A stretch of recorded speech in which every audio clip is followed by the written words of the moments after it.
We believe we have a mandate to bring godly change to our nation and the world through the 7 spheres or mountains of influence. Welcome to the Truth and Liberty broadcast, brought to you by Andrew Wommack Ministries. Well, welcome to our Monday night Truth and Liberty broadcast, and tonight we've got something very, very special for you.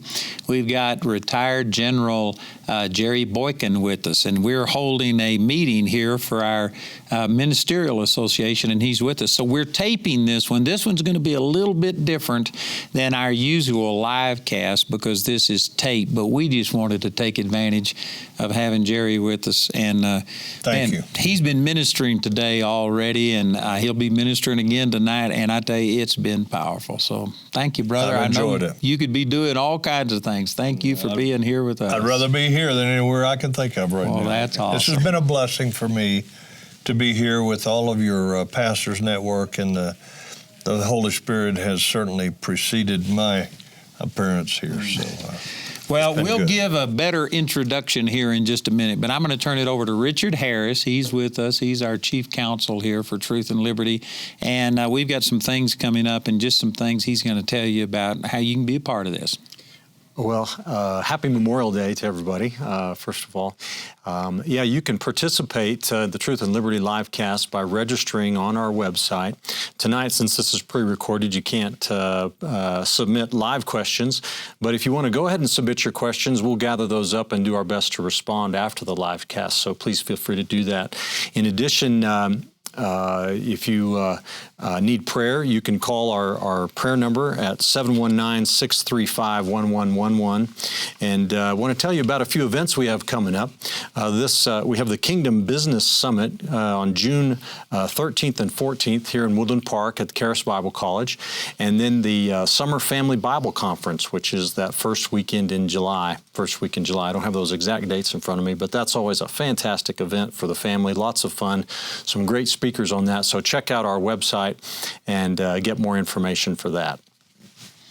And so, General Boykin, I've got a bio on you here, but it's pretty impressive. Yeah.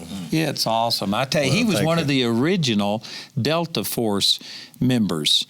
And he's been in charge of the Green Berets. I guess, were you commander of all of the Green Berets? I was. And how many stars did you have? That was when I was a 2-star. And what did you eventually wind up? 3-star. Wow. Yeah. I bet you've seen a few things in your life. I have. I was very blessed to be able to serve my country for 36 and a half years and to get to a position to where I really could command troops, and that was such a great privilege. You know, there's no right to serve in the military. It's a privilege, as you well know. And you reached the Deputy Undersecretary of Defense for Intelligence. So, man, God has really promoted you. Well, he certainly has, and that was under that was in the Bush administration, George W. administration with Secretary Don Rumsfeld, and that was also a great blessing. I learned a great deal from that, but I also I think that among other things helped set me up for what God wanted to do with me in the future, and so now I'm with the Family Research Council. So you're currently serving as Vice President of Family Research Council. Right. And man, that's awesome. What a blessing. So anyway, today's Memorial Day, and I think, man, what an honor to have a retired general with us. And I tell you what, if it wasn't for our military, we wouldn't be here today. We wouldn't have the privileges. We'd either be speaking German or Japanese. I tell you, I appreciate y'all. And our military doesn't get all the credit that it should. When I came back from Vietnam, they made us put on plain clothes, and we couldn't wear our uniforms because people would spit on you and do things like that. And praise God, it's better today than it used to be. Andrew, it is. It really is. And one of the things that thrills me is to go through an airport and see people walking up to a young soldier, sailor, airman, Marine, and saying, "Thank you for your service." But we need to understand that today's generation is walking on the shoulders of your generation, my generation, because we were treated differently. Vietnam was very unpopular. When you came home, you were not only criticized, but in some cases even worse. You were spit on, but America learned a lesson from that, and the shame of all of that, of the way we treated those veterans that went because their country sent them. Mm-hmm. Many of them were draftees. Many of them didn't want to go. Yeah, you were a draftee. I didn't volunteer. I was in for 19 months, and I was out, in and out. But look at it, what America learned from that, and so I think America has tried to right that wrong, and today we treat our veterans and those serving in their military much different than we did when you were, going back and forth to Vietnam. So let me ask you, what do you think that the status or the situation of America is today as far as military? Are we better off? Are we rebounding? Where are we? Well, if I can just be perfectly honest, under 8 years of the Obama administration, our military readiness dropped tremendously. And that is because for the Obama administration, winning was not a key factor. It was not a key objective. It was all about using our military as a way of changing our society. If you want to change American society, you got to change the military, because the military in many ways is the anchor to our society. That's true. And you look at what is America supposed to be? What did it look like at one time? Well, you go to the military and you say, encompassed here in the Uniform Code of Military Justice, you will find the values that go all the way back, really in many cases, to our founding fathers, where adultery is a crime. You can be court-martialed for adultery. Well, people don't even think anything about that now. But if you're going to change America, you can't have this big anchor called the military. If you're trying to change it in a substantive way, you got to change the military, and that's what the Obama administration focused on. So what happened was we had trouble recruiting, because moms and dads all across America did not want their sons and daughters joining a military that was going to be essentially used as a social experiment. Yeah. And they're going to put our women in the infantry, for example, which makes no sense to a guy like me that lived out of a rucksack. I agree. And multiple reasons for that. Yeah. Not only the sexual contact and stuff, but man, if a guy was out there, you might sacrifice him for the mission, but a guy is going to put his life at risk. Right. You are compromising the whole mission, because men honor women more than they honor each other. And they're supposed to. They should. And that is a man's role in life. Is the man is supposed to be a protector. So our military, after 8 years, I think the readiness had declined significantly. But when Donald Trump came in, and he didn't know much about our military, but he listened to the people around him, I think, that understood our military and understood what was important, and he did several things. Number one, he started to restore the budget so that they have the equipment that they need. And keep in mind, they've been at war for a decade and a half, over a decade and a half, so a lot of their equipment has been worn out. But he restored the budget. He's re-equipping them and giving them what they need to win on the battlefield. Number two, he has changed the rules of engagement, and he said, look, we're not out there to play. That's right. We're out there to win. And I bet you as a general love that. That's like fighting with one hand tied behind your back. That's exactly right. And look what he's done to ISIS as a result of that. Yeah. And then the third thing that he's done, and I think is very critical, is he started to make some very important moves in terms of leadership. He's bringing in some real warriors.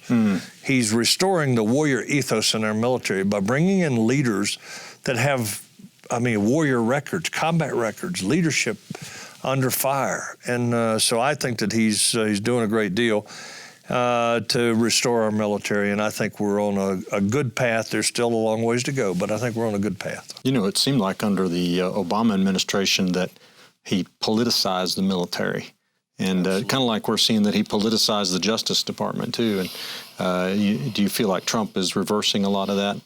He absolutely is. And again, it comes back to the fact that he has focused on what's important to the military, and that's winning wars. Douglas MacArthur in 1963 stood in the mess hall at West Point. And he stood up and he talked to all of the cadets there in the mess hall. And he said, your mission, talking about the mission of the Army, remains fixed, determined, inviolable. it's to win the nation's wars. You know what? That hasn't changed. So when you take our military and you send them to Africa to fight Ebola, that is not what they were designed for. How do you explain to a mom that loses a son or a daughter to Ebola? How do you explain that to them when they signed up to fight the nation's wars? Well, I think that we're seeing a lot of that changing now. Well, you know, Obama never was in the military. Of course, Trump, I don't think, has ever been in the military. But he, like you said, has surrounded himself with people, and he is a winner. He is a fighter. It may not have been on the battlefield, but he understands winning. No question about it. He's a street fighter. Yeah, he is. Well, one of the things I think you mentioned to us earlier today that you're focusing on at Family Research Council is the freedom of religion in the military. Yes. And that was undermined greatly under Obama, but terrible. Seems like maybe we're making some progress headed back the right direction there, too. Yeah, Richard, we are, as a matter of fact, and it got really bad in the Obama administration. I mean, they had some of these atheist groups that could pick up a phone, call a commander at choose a base, and say, you know, you can't have a sign out front that says, God bless our troops. You can't have a Bible on that missing man table. And the knee-jerk reaction of the commanders was, oh, my gosh, we got to take this down because this was the Obama era.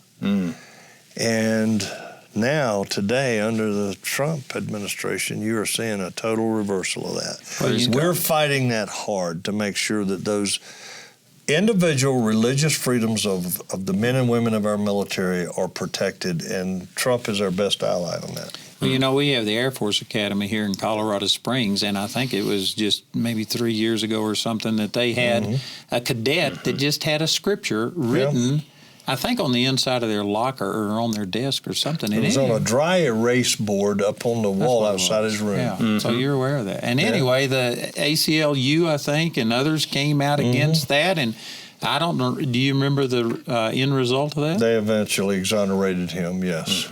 Yeah. But that's the kind of stuff. It was harassed, and Trump has already changed this culture. That's exactly making a big right. difference. Well, you stop and think about it. I mean, if these are the very people that are out there on the battlefield protecting religious liberty. That's right. Protecting all of our constitutional rights. And they're the ones that are being targeted for their rights to be infringed. And I must tell you that this is, look, we spend a lot of time, you're right.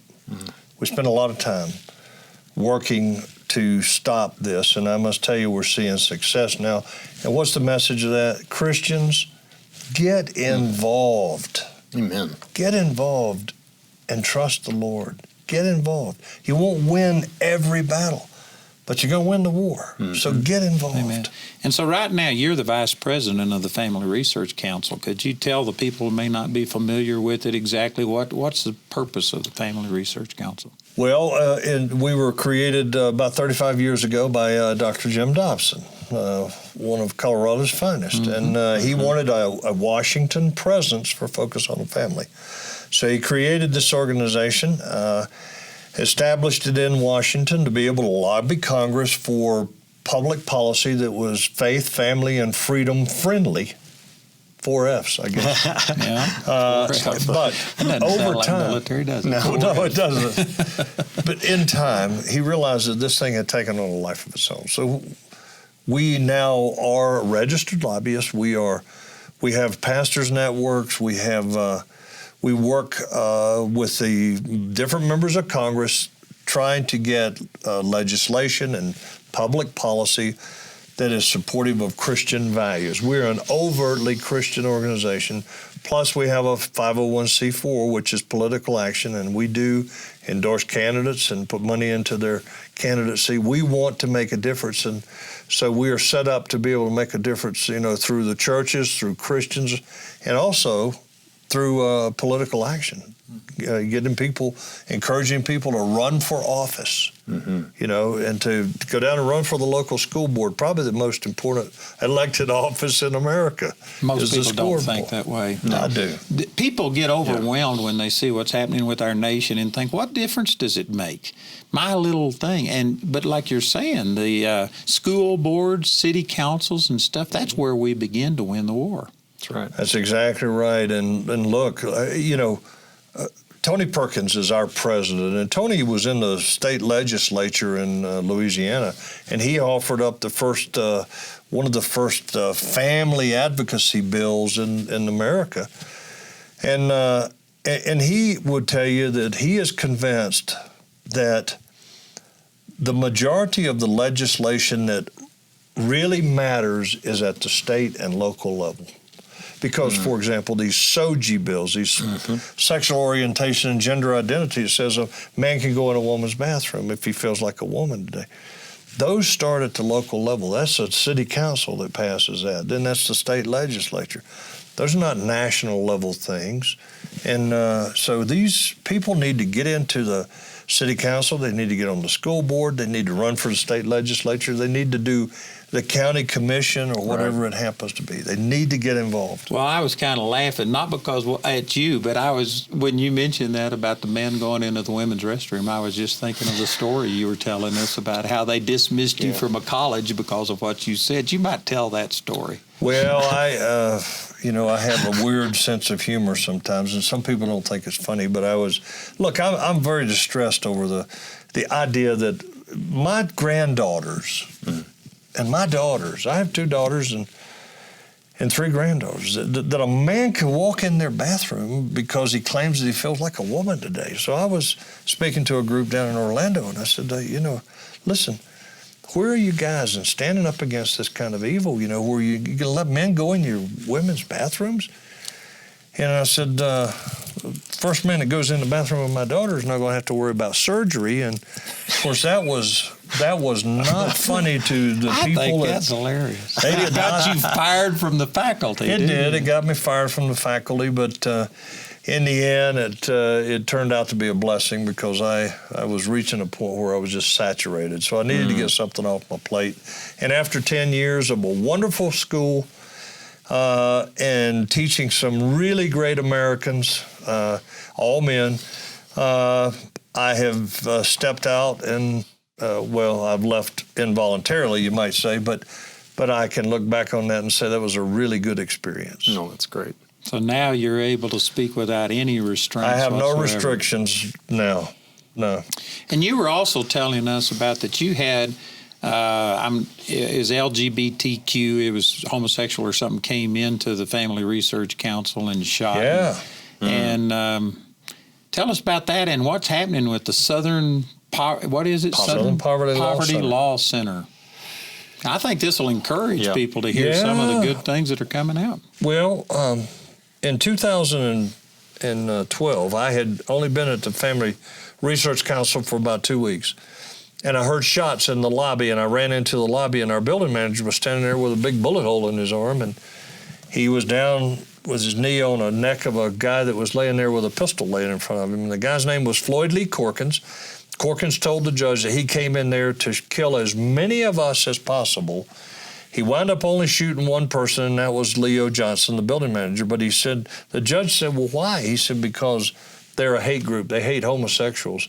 Now, Andrew, you talked about this in your briefing last night, in your talk last night. We don't hate homosexuals. No. That's the thing that people just don't want to accept because it's too hard for them to accept that we could love you enough to tell you the truth. Absolutely. My children, I love them enough to discipline them, and I love them enough to give them the truth about the consequences of what they're doing or contemplating. And that's the same way. But as I stood there looking at this chaotic scene. And so this building manager took that guy down? He took him down with one arm. We got it on video. Wow. He's a big guy now. Don't misunderstand me. He's a big guy. And he saved a lot of lives. Yeah, he did. He'd always saved, this could have been a huge mass shooting, but it was at that point that I realized that as the Holy Spirit spoke to me in that still small voice, that I was where I was supposed to be. I was supposed to be there. And really it went further than that. It was that the 36 and a half years and the many times that I was in combat situations was really preparation for what I think is the real battle of my life, and that's the battle for this country, for the future of my grandchildren and your grandchildren, and So I know that I am where I'm supposed to be, and I just feel blessed now that God has allowed me to be part of this. But that man is in jail now. He's serving a 25-year term for, I guess, attempted murder. And so how was it that he branded the Family Research Council as a hate group? Yeah. We were listed on the website of the Southern Poverty Law Center out of Montgomery, Alabama. That is one of the most evil organizations in all of America. It is an arm of the left, period. They started out in 1971 as a civil rights organization, a civil rights law firm. You know, they would defend against the Ku Klux Klan and so forth. But over time, they went so far off the rails. They are so evil now. They have a little over $500 million in their coffers, $500 million, and this is their only poverty is as some would say, is their integrity. Southern Poverty Law Center, and they got $500 million. But what happened was, back in March, it was exposed that they had a terrible work climate there, and they fired the founder, Morris Dees. And then his number 2 stepped down, and then the number 3 stepped down. And there have been many, many complaints filed about sexual harassment, about racism, about a toxic work environment here. And these are the people that are publishing a hate list. And not only do corporations use that hate list, and the media uses the hate list. In other words, the media will say, the Family Research Council, the hate group, Family Research Council. Well, who says we're a hate group? Southern Poverty Law Center. And so now their world has collapsed. You know what? Again, it comes back to this. Harm not my anointed. Yeah. You know? And we ain't perfect, but we are anointed to do what we're doing. And others that are on those hate lists, on those hate lists, are there because God has given them a mission, and they are doing what God's called them to do, and we're listed as haters as a result of that. And the truth of the matter is, Southern Poverty Law Center has no legitimate authority to list anybody as a hater or a hate group. None whatsoever. They appointed themselves as the arbiters of hate. And it sounds like that they are the definition of hypocrisy. They are the definition of hate. Yeah, they are. You know, it amazes me that all of the people on the other side that are sitting here saying you're bigots, you're full of hate, and you're intolerant, they are the most intolerant bigoted people that they are. Well, it's kind of like the whole Russia collusion delusion, where they're all accusing Trump of, collaborating with Russia, when in fact it was Clinton that was collaborating, and all these people on the inside of the FBI accusing Trump and his people of corruption, and they're the ones that are, politicizing and perverting their jobs and so forth. And, it's how deep does this run? It's really incredible. And, this brings up another question that you might be able to deal with because you're involved in it much more than we are. But I really do think that there is, I don't know if deep state is the right term for it, but there is a lot of corruption and ungodliness in our government. And I think that Trump, he may not have totally defeated it, but he's exposed it. They are coming out of the woodworks. So is that a valid opinion? Do you deal with a lot of corruption and this stuff going on in government? Well, I don't deal with a lot of corruption in our government, but there is actually a definition for deep state, and it's members of an administration who are working against the agenda of that administration, most of whom were left over from the previous administration. Okay, and there is a deep state, and keep in mind that in the last 6 months of the Obama administration, he went to great lengths to make sure that the deep state stayed in place. And here's the game they play: you can appoint people. I can say to you, I've got let's say I'm the Secretary of Housing and Urban Development. I can say, I want you, Richard, so I'm going to appoint you. You're not hired through the civil service system. I say, I'm going to appoint you to this position. But now when I leave, the next guy comes in, he can fire you tomorrow, right? And probably will, because you're a holdover. Right. But the trick is that I take you and make you a civil servant. I give you a government service rating.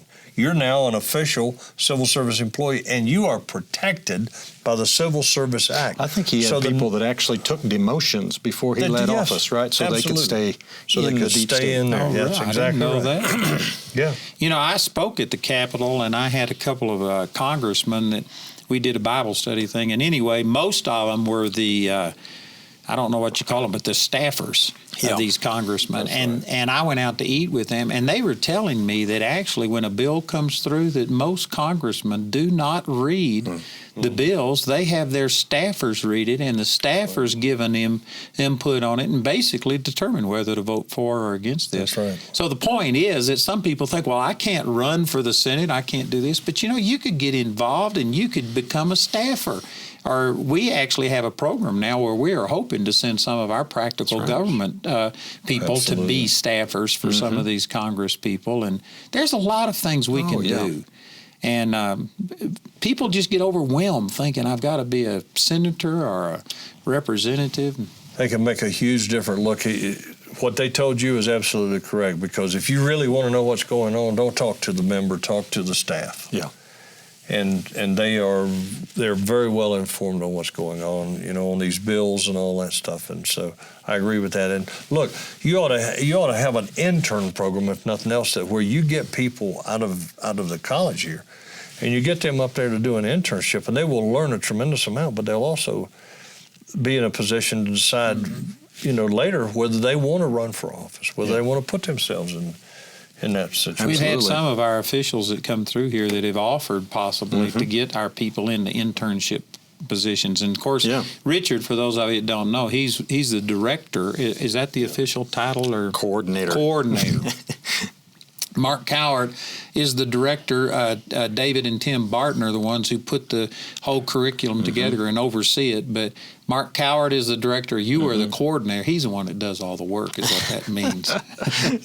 And so anyway, we are working towards this. Yes, and we are just trying to having get our a people. conversation today about that with somebody. So we are, for sure. We're getting involved. You know, I neglected, Andrew, to tell people about our free gift today. So maybe we could do that. Yeah. This General is a Boykin's book. You might tell them about your book. Well, this is a book called The Coalition, and I wrote this with someone that you know very well, Kamal Salim, who is a former Muslim Brotherhood terrorist. At 7 years old, Kamal was recruited in Beirut to the Muslim Brotherhood, and went on to be a full-fledged Muslim Brotherhood operative until he came to America and met God. And in a absolutely incredible story, he met the Lord, and then but he didn't tell people what his background was until after 9/11. And after 9/11, the Lord said to him, now tell them what you are. Tell them who you are. And tell them about the dangers of where America's headed. Yeah. And so Kamal and I wrote this book called The Coalition. And what we tried to do is, and keep in mind, let me say this. For most of my time in the military, I was after him and people like him. You were hunting people like I was Kamal. hunting people like him, and he would have killed me if he'd had the opportunity. And now we're united through the blood of Jesus Christ. It's an incredible thing.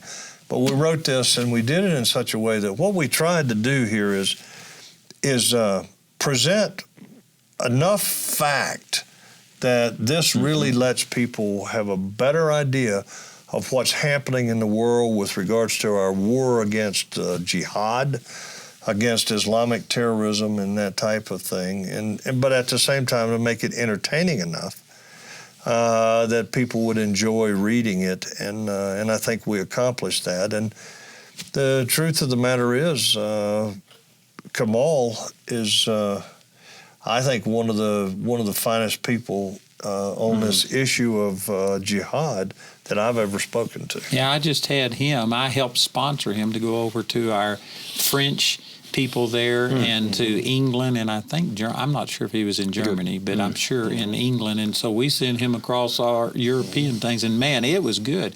Yeah. And you know, in France is really experienced. I mean, they're in a bad shape because the Muslims have nearly taken over. Yeah. and they're going to be dominant so that they can actually vote in whatever they want over there. And our lady that we sponsor there, she's really been under stress. And so Kamal blessed her a lot to come in and tell them how to reach Muslims and do things like that. Kamal's amazing. But folks, you can sign up, register on our website, and be eligible to receive this free product giveaway. So be sure to do that. And we'll just draw one of the names from those that sign up. So go to the website, Truth and Liberty, and you can sign up and register, and we will pick one to get this book. It sounds like it'll be really good. Yeah. I don't know if you knew this, but just 100 miles from here in Buena Vista, Colorado, they had a terrorist training cell that was operating for years, and I think it was just last year. It might have been 2 years ago maximum that they just broke it up, went in there. I think they had another one down in New Mexico a couple weeks ago. I don't know if you heard about that one. Several people arrested down there. So, Jerry, I believe that, you know, when you're fighting people with weapons, in a sense, that's easy. But we're fighting ideas, and I think that we are in a cultural war. And what you're doing right now is every bit as important as what you did with the Delta Force, Airborne, any of this stuff. We are fighting for the soul of this nation. It's under attack. We are, Andrew, and this is a more difficult battle than any that I've ever fought, and it's because it's you don't know who your allies are. In fact, they're becoming fewer and fewer allies because, in many cases, even within the church, it's become much easier, much more popular to compromise on fundamental issues. So you look around and you say, who's going to stand with me? You know, who can I count on? And it's a shrinking number of people that you can count on. Well, I've had Christians come out and say, look, this is just a fulfillment of Bible prophecy. Things are going to go this way. And so they don't engage in the war. That would be like if you were in a physical battle with the enemy and half of your troops just says, what's the use? Why even go fight? What would you do to a soldier that just says, I don't think we're going to win anyway, and so I don't think I'm going to follow your orders? How would you have dealt with that? I would see that he spends an awful lot of time in a very quiet place contemplating what his decision was on that. That's a very polite way of saying it. No, he'd go to jail. There's no question about it. And yet we've got so many people. There's people watching this broadcast right now that you love God. You know that things are wrong, such as abortion and infanticide that they just passed in New York, and you don't agree with this stuff, and yet you aren't engaged. You're watching it happen, and in a sense, if we are in a cultural war, you're AWOL. You have not shown up, and I tell you, we cannot win if we don't get Christians united. That's exactly right. And you know, the ungodly, it seems like they'll unite. They may not all agree with everything. That's right. One of them is an environmentalist thing, another one is women's rights, and another one's civil rights or whatever. And they don't agree with each other, but as long as it's advancing their cause, they will compromise. That's right. But Christians are so opinionated that, you know, I'm pro-life, and if you aren't pro-life, even though you agree on 9 out of 10 things, if you don't agree on this thing, I'm going to fight you. Yeah. So we're divided. Yeah. And we need somebody like a general that could sit here and say, look, I don't care what you feel like. You are in this army, and you are going to do this, and we need some leadership. Yeah. Well, that leadership has to come in large measure from the pulpit. Yes, that's right. Pastors have to understand that the role of the church in America has always been, at least until, recently, to shape our culture. Absolutely. That was what our founding fathers expected. I believe in the separation of church and state. I don't want America to determine what denomination I'm going to be or how I'm going to worship. But at the same time, the free exercise thereof, free exercise of religion is a fundamental right of Americans here. And pastors have got to stop being afraid to stand up and take a stance and be heard, because if it wasn't for pastors' willingness to do that, we never would have had a revolution. We never would have had a civil war and ended slavery, because they took a stand. They knew that God had called them for such a time as this, and they understood what their role was. Pastors don't understand their roles anymore because, and I will say this, Andrew, and many will disagree, but there's too much focus on building the church and not building the kingdom. Yeah. It is about building the kingdom. Yeah. They're building their kingdom. They're wanting this church to grow, and they don't even care about the effect that it has on the community. And yet the church, that ought to be our focus, is outreach, not just inreach. Exactly right. Well, and they think, I'm just about winning souls, and they focus just on the individual. Just the word. And they neglect the fact that Jesus said, make disciples of all nations. But, I think that's one of the problems that Christians have, because we have a personal relationship with the Lord. When things are going bad out here, many times we just retreat back and start worshiping the Lord and thinking about what He's done for us, and it's all personal. Mm-hmm. And we don't think as a group. Christians are more individual, I think, than non-believers, because they find their identity in their minority group, or in their poverty level, or in, whatever, their LGBTQ, and they identify as a group, and so they stick together as a group, and Christians are pretty much divided in individuals. Yeah, that's right. They don't fight together. What would happen if your army, everybody was individuals, and they weren't a unit? It wouldn't work very well. Well, that's why they use the word unit. It's derived from unity. And look, one of the most fundamental things you have to do if you want an effective unit in combat is you have to build a team. Now, you can use and exploit the individual capabilities and intellects of the individuals there, but as a team, it comes to a point where you got to fight together. Mm-hmm. Andrew, one of the things that a lot of people don't understand is, and I was the commander of the Delta Force in the Black Hawk Down event in 1993. And one of the things that people don't understand is we fought 18 hours in Mogadishu, and we could have left at any time. But there were bodies of two of our comrades inside a crashed helicopter that we couldn't get out, and nobody was going to leave them. That is because we focused on building a team. Yeah. And that team trusted each other. They worked and trained enough that they trusted each other. And I knew if anything happened to me, they weren't going to leave me. And those men that were dead inside that crash knew that we weren't going to leave them, because that was the ethos that we lived by. That's what we got to do in the Christian world. You got to, Jerry, that ought to be more real in the church than it is in the military. I agree. The military got these values from the church, and it's a shame that things are the way they are. It should not be this way, and yet we are sitting here letting the enemy win because we aren't committed to these very values. I read yesterday that the abortion rate in New York, they have more abortions in New York, the state of New York, than they have live births now. That's correct. 285,000 babies have been aborted in the state of New York in the last 4 years.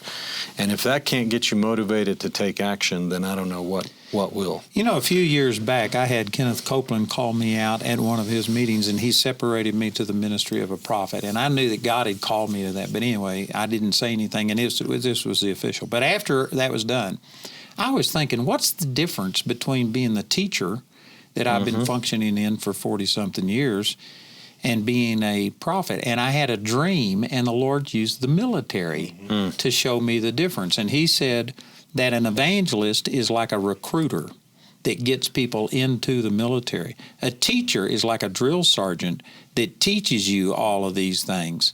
And even though those things are good, if you don't have an officer come along that can take all of these other things and then make you function as a unit. If you went out with 100,000 individuals that were trained in war, but if they weren't being commanded and organized to function strategically, you'd lose whatever battle you entered into.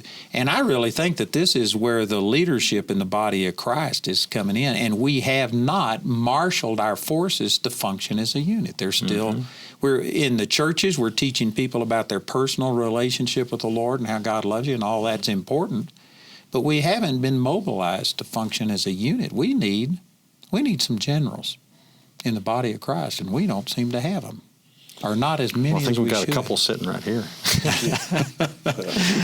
And another thing, when I was drafted, They treated us terrible. Of course, this was back when they were sending us to Vietnam, and it was just a mill that they were pushing us through. And they treated us terrible and harassed us and did things. And anyway, one time I got one of the drill sergeants on a weekend when we weren't functioning, and I just said, why do you do this? I could tell you some horror stories. There were some people killed in our thing because of the way the drill sergeants harassed them. And I said, why do you do this? And he says, you may not realize it, but he says, you're all mama's boys. You know, we were 17 and 18-year-olds, and we're going to send you over there to fight. And if we don't toughen you up and get you to where you quit functioning as an individual and you start taking orders and you recognize you are a part of a group and that group is more important than you, he says, you're all going to die. And he says, you may not like what I'm doing, but there is a purpose behind what we're doing. And because of that, I never could understand this campaign that the Army came out with, an army of one. To me, that was against everything that I was taught, that you aren't an army of one. You're part of a unit. That's right. And there was a lot of criticism of that, by the way. Oh, was there? Yeah, there was a lot of criticism. I never liked it. It was against everything that they were teaching me. But you know, we need that in the body of Christ, that we recognize that, hey, we are believers. Here's the unbelievers. These people are going to hell, and unless we stand up and start doing something, this world is headed in the wrong direction. Yeah, that's right. You know, Andrew, I'll give you something that will be disturbing to you, I'm sure, but in today's environment, over 70% of the young men and women that are draft age, that are eligible to go into the military, can't get into the military for a variety of reasons. Physical issues, can't pass the PT test or the physical training test. They've got felonies on their records.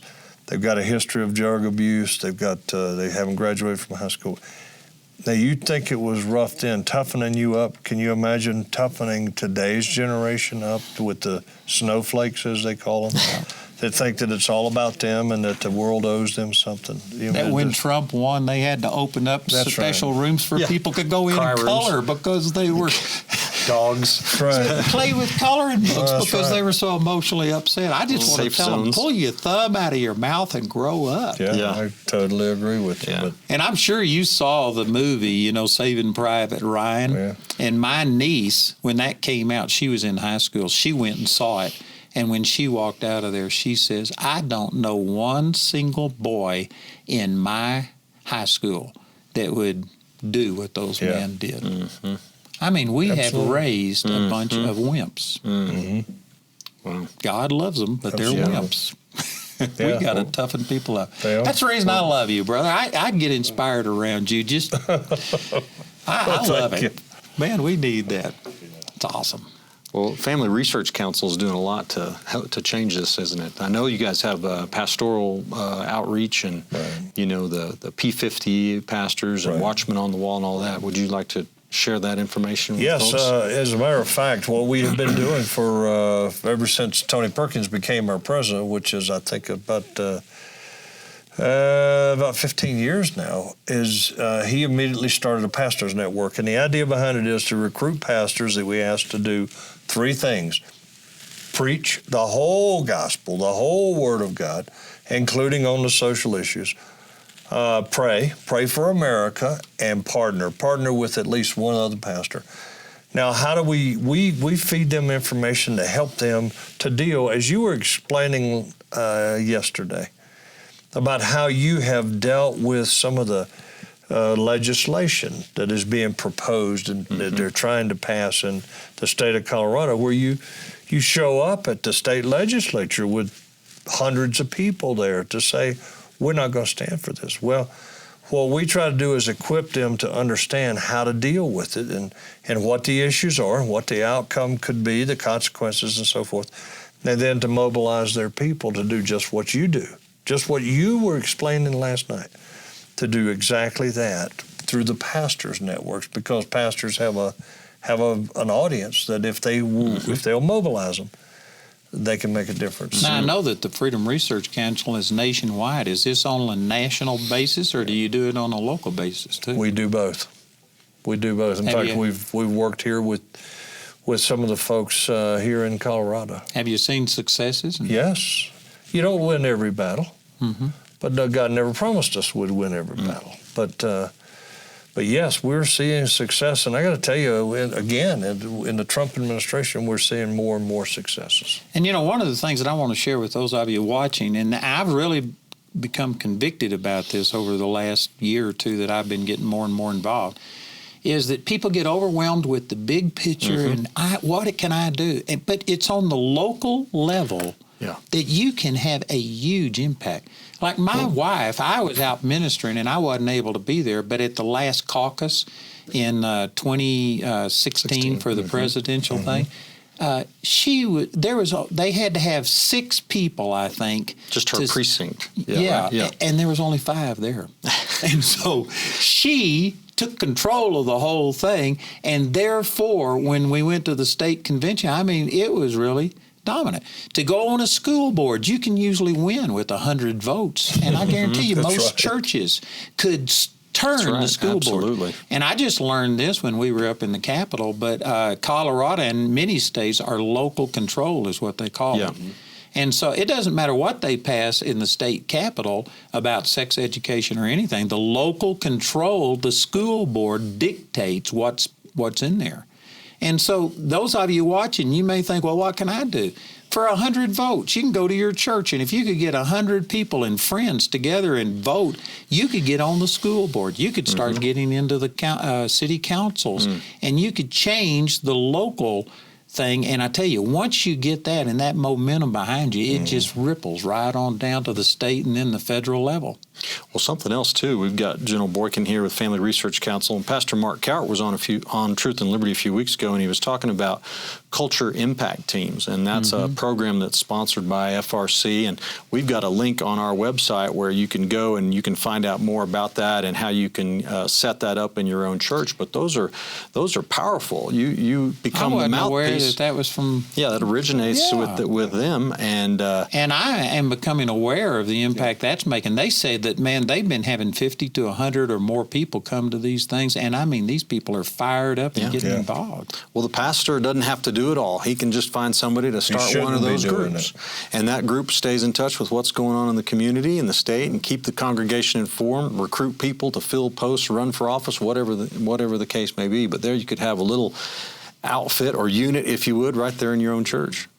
It's a very powerful thing, and what it goes through, first of all, it explains all the issues.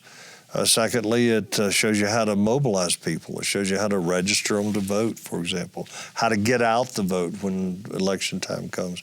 And all the things that are important to really impact in the culture, which, again, is one of the responsibilities of the church.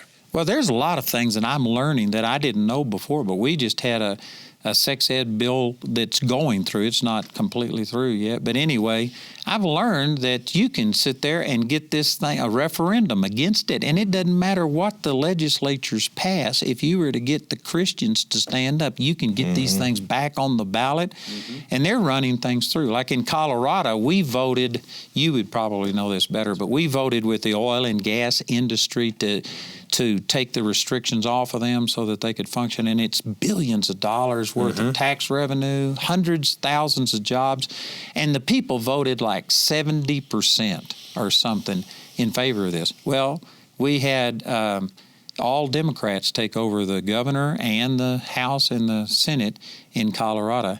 And despite what the people voted for, they are just passing these things that are shutting down the oil and the gas industry, and completely against the will of the people. So what we can do, we can form one of these referendums, and for relatively easy, we can stop that stuff. That's right. People don't know this. Yeah. And so this is what these culture impact. Yeah, that's part of what they can do, for sure. They tell people what you can do. And I tell you, our forefathers were smart the way they set things up. And they were worried about this very thing. I've been reading Jefferson. He says if America ever falls, it's going to be because of the judicial, that they will ram things through against the will of the people. And that's exactly where we are. That's right. And they foresaw this coming. And they have these things set into it that if you will get up and do something and start one of these culture impact groups in your church, you could make a difference. You could change things. That's right. It's Absolutely. Awesome. We need to do it. Yeah. I totally agree with you, and I think that, you said something there about the court systems, and I think that Thomas Jefferson was right to be concerned about an out-of-control judiciary. Absolutely. Because we have that now. They're legislating from the bench. They're legislating from the bench. And people don't know this, but like the Dred Scott case in the 1850s, Yep. they ruled that Dred Scott was property. He didn't have rights. Right. And Lincoln came along and just basically said, enforce it. Yeah. Because he did not let the judicial control things. Right. And he overruled that and went against it. And because of that, we don't have slavery today. That's right. And the Supreme Court basically said it was unconstitutional to set the slaves free, and they just ignored it. Also, these Supreme Court justices, they are appointed for life, but you can recall them, and most people don't know that. You can impeach. They can be impeached at the federal level. Yeah, and that's absolutely there's just right. so many things that we don't know. What we don't know is killing us. And that's why we need people in the church to get informed and educate others. And that's what culture impact teams are about. And, you were talking, General, about how it feels like in today's environment, sometimes we don't know who our friends are and not sure who our enemies are and that kind of thing. And it reminds me of the story in the Bible with Gideon, He had to get smaller before God could use him. And I think we need to keep our hope alive here that God is doing amazing stuff in this country. And there's still a lot of people that believe in what this country was founded on. And thank God for FRC and the work that you're doing there. Yeah. If people want to learn more and get involved or support that, how do they do that? Yeah, frc.org. And I would encourage you to sign up for our daily email. What we do is we send out a daily email that sort of fills you in on some of the key issues that are unraveling, on any particular day.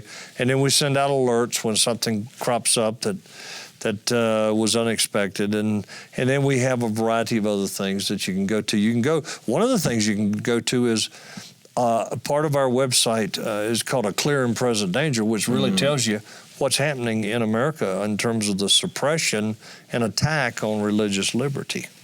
Well, I need to sign up. I don't get that on a daily basis, so I'm going to do it. We got 6 minutes left. So real quickly, where are we in this cultural battle? Are you encouraged, pessimistic? Are we on the bubble?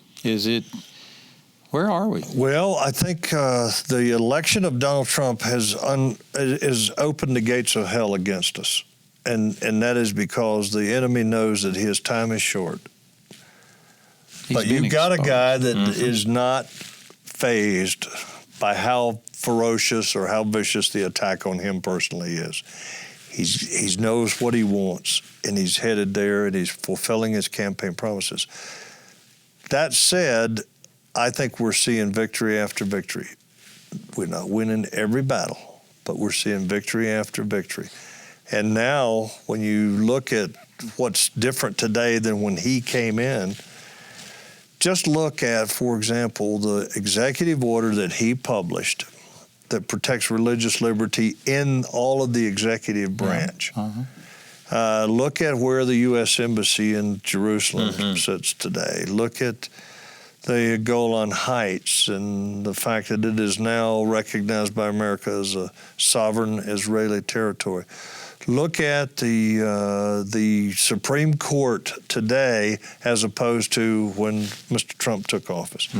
Look at the Supreme Court today, which has just exonerated Jack Phillips, and is doing the things that we had all as Christians and as conservatives hoped we would see within the Supreme Court.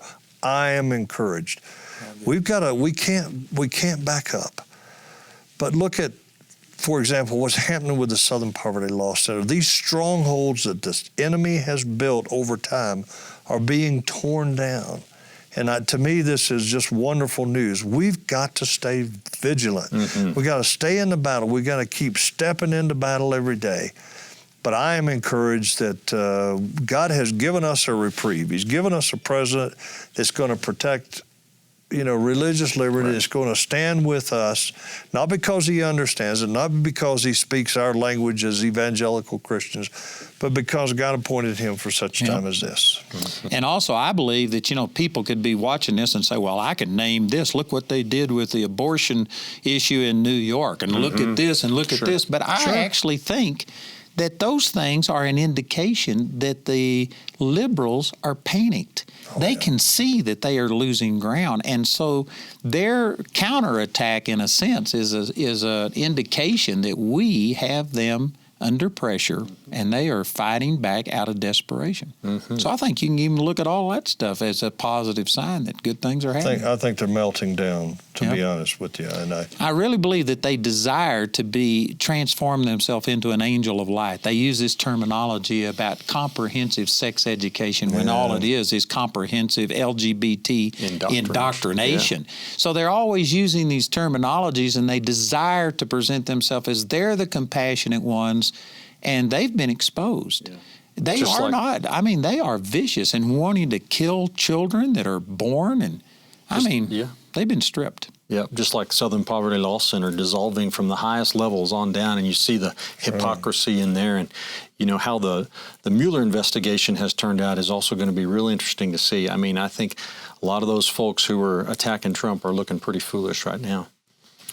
If they will admit it. Well, they probably won't, but anybody with their eyes open can tell. But I'm telling you, those of you, hopefully every person watching this, at least those of you in the United States, are going to vote. And you need to remember this.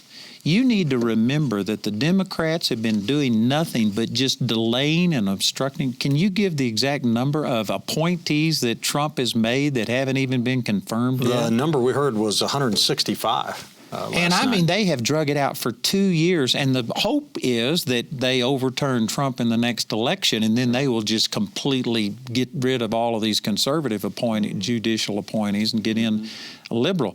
But they have been dragging their feet and fighting against it and stuff, and those of you that can vote in the United States, we can change this thing. If Christians would stand up and just vote their convictions. And I tell you, some of you say, well, it's inconvenient. You had a trip planned. Well, vote absentee. We've got, it's not just a privilege. It is a responsibility to vote.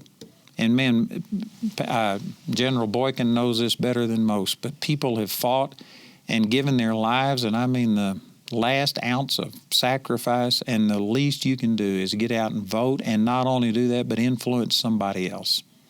And so, truth and liberty is an attempt for us to begin to start doing something to affect our culture. And we have anywhere from 10 to 80,000 people that watch this. I don't know, but we've got people watching from all over the world right now. And it's the same thing is true in any of your nations. If you get in and start doing what you can, we can make a difference. That's right. So we're just about out of time, but Jerry, I want to thank you so much for being a part of this. Thank you very much, Andrew. Thank you. Thank you, Richard. Thank you for joining us, and thanks CTN for broadcasting this. We appreciate it. We do this every Monday night, 6 p.m. Typically, it's a live broadcast where you can interact. This is the first taped show I think we've had, but we would love to have you join us every Monday night, 6 p.m. for Truth and Liberty right here. God bless you. We'll see you next week.